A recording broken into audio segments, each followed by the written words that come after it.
অচেনা পুরুষ এবং এক অসহায় রমণীর ঘটনা। প্রিয় শ্রোতাবৃন্দ, কে ছিল সেই অচেনা পুরুষ?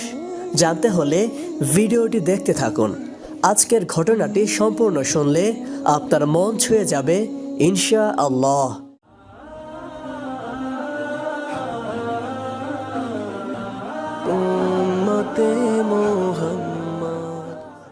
একদিন এক অসহায় রমণী কাঁধে পানির মশক ঝুলিয়ে হাঁপাতে হাঁপাতে নিজের বাড়ির দিকে যাচ্ছিলেন।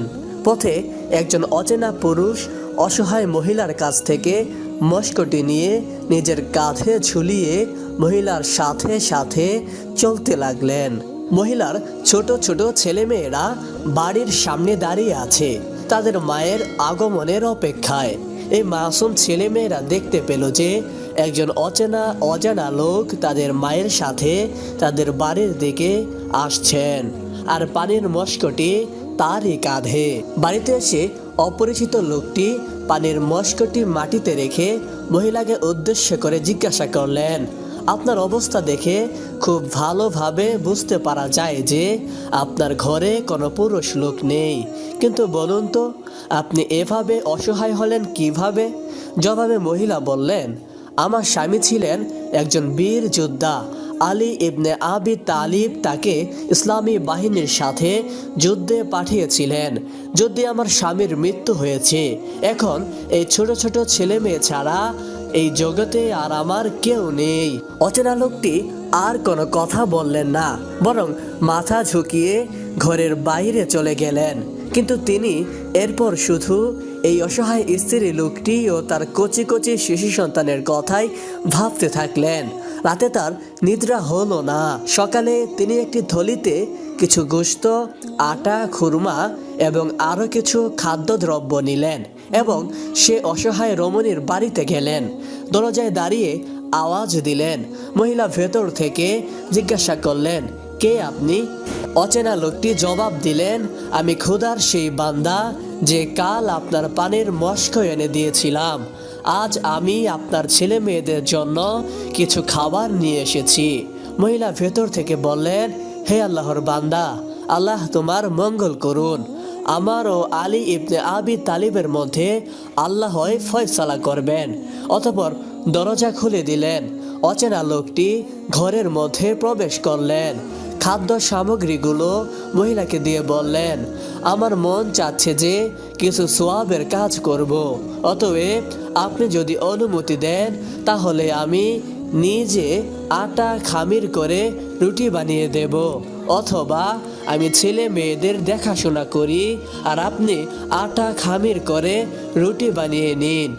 মহিলা বললেন, আচ্ছা ঠিক আছে, আমি আটা খামির করে রুটি তৈরি করছি আর আপনি ছেলে মেয়েদের দেখাশোনা করুন।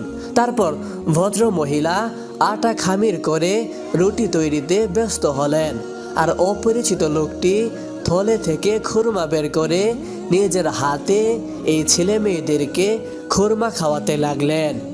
নিজের হাতে বাচ্চাদেরকে খুরমা খাওয়াবার সময় তিনি তাদেরকে বারবার এই কথাটাই বলতে লাগলেন, হে আমার প্রিয় সন্তানরা, আলী ইবনে আবি তালিবকে মাফ করে দাও, যদিও তিনি তোমাদের ব্যাপারে কার্পণ্য করেছেন।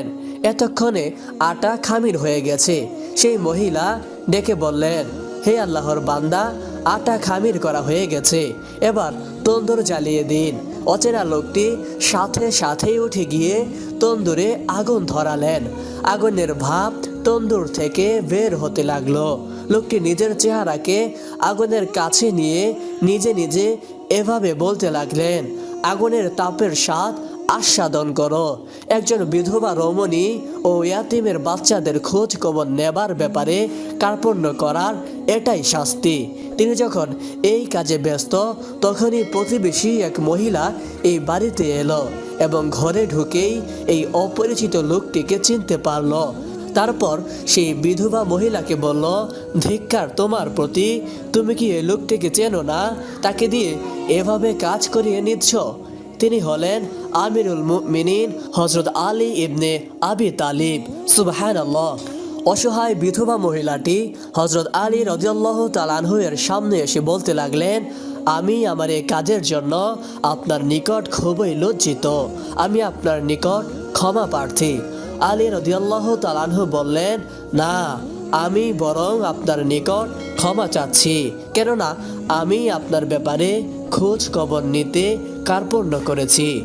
প্রিয় দর্শক, এইরকম নিত্য নতুন ইসলামিক ভিডিও পেতে চাইলে চ্যানেলটিকে সাবস্ক্রাইব করে আমাদের সাথেই থাকুন। ভালো থাকবেন, সুস্থ থাকবেন। আসসালামু আলাইকুম।